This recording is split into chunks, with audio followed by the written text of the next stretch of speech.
Welcome to Opalest TV. Today I'm in South Africa together with Matthew Auerbach. He is from Capricorn Fund Managers, where he runs the Global Emerging Market Fund. It's actually a very well-performing Global Emerging Market Fund. Matthew, please tell us a bit about your personal background and your company.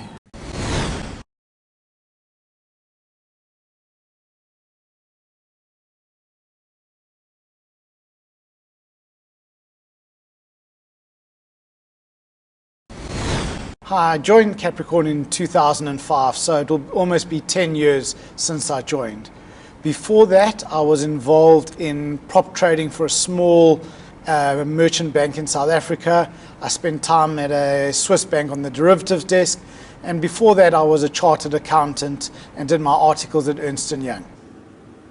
Capricorn started, the first fund was the Hollard Stable Fund, a Rand-based fund in 2003, founded by Damon Hoff and Rob Furrer. We started with 30 million Rand. When I joined, it was about 80 million Rand, and we grew that very quickly. In 2008, we launched the GEMS Fund, which is a dollar-based fund, and also coincided with us launching and opening the London office. This fund is very similar and has the same philosophy and investment principles to the Hollard Stable Fund, just on a wider GEMS universe. Now Matthew, your funds are remarkable. The Hollard Stable Fund was actually launched in July of 2003, and through all this time you never had a down year. Your GEMS Fund was launched in March of 2008. You were up in 2008, and in 2011 you were just down 2.9%. Now tell us more about your research process, about your risk management. How did you do that? We're very proud of our track record over all these 11 years, and it really has delivered solid returns, and especially good risk-adjusted returns to our investors. And part of that is our investment process as well as our risk management. Our process is to identify good themes and good companies which over time will develop and have significant optionality, so that in 3 years' time these businesses will look very different to where they are today and how the market sees them, both on the long and on the short side. Many companies have been in our portfolio for many years, and we consistently re-evaluate the story and the theme and how they will perform over the next 5 years. And as long as that story is intact, we will remain with that company. If one looks at the risk management, our philosophy is when the risks are high, you bring in your gross and net exposure.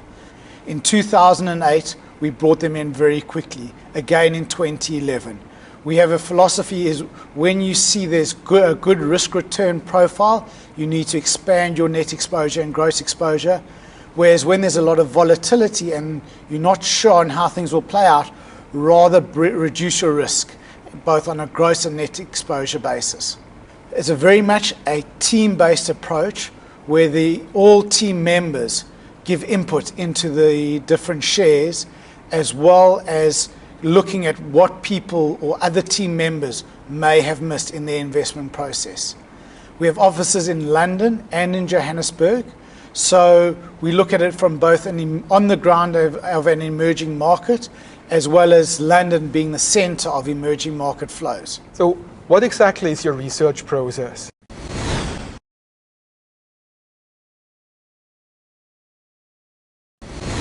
We look at the fundamentals of the business and the company, not purely on a spreadsheet approach, but also look at how the company operates. We then look at management, and we like to place a big emphasis on quality management. Quality management can take a bad business and turn it around, whereas bad management will make the wrong decisions and make a good business and turn it into a bad business. And then finally, we also look at companies and how they're performing. Have they got a tailwind in terms of a macroeconomic or a specific theme or part of the market where they're able to gain market share, or there's that portion of the market is doing really well, and we'll play that momentum. Our universe of stocks includes stocks in South Africa, Brazil, Turkey, Russia, Indonesia, Philippines. We generally stay clear of Southeast Asia, as we don't think we've got the adequate skill set. But in the countries that I mentioned, we can see a lot of similarities to South Africa from where we first started, as well as all the members of the team grew up in emerging markets and can identify with the themes and transitions that emerging markets are going through.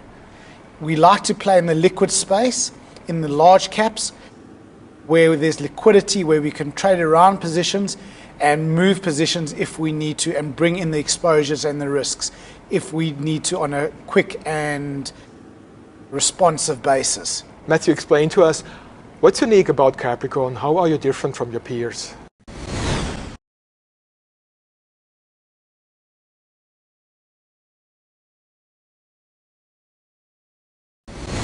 I think what's most unique about us is the way we analyze and look at companies and how they can transform over time.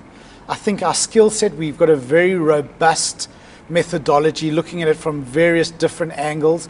And then the way we look at it and look at companies is very different. We've got a very expansionary way of looking at companies, looking what the blue sky can be in these companies, what these companies, how they can transform themselves and how they're going to do it and what that path looks like.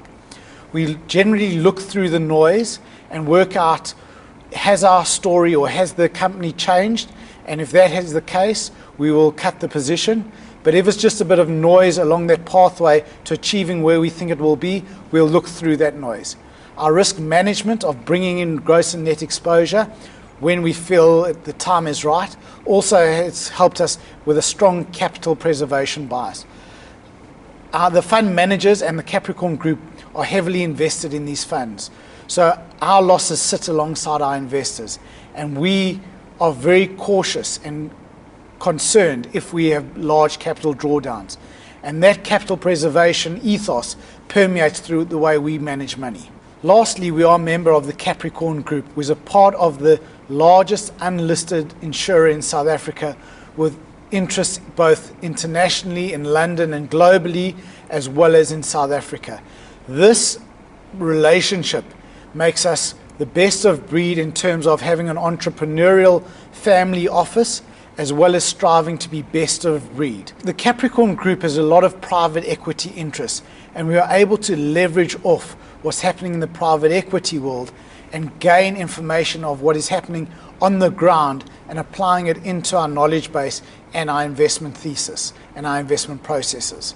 The Capricorn Fund Management team is 25 individuals across both London and Johannesburg, focusing on both private equity and alternative asset management and hedge funds. So Matthew, how can people invest with you? The Capricorn Gems Fund has 3 currency classes in which to invest: dollar, pound and euro. And with all that fund, it's 1 month liquidity. We've also recently launched on the Lixor platform both a managed account platform fund as well as a UCITS fund.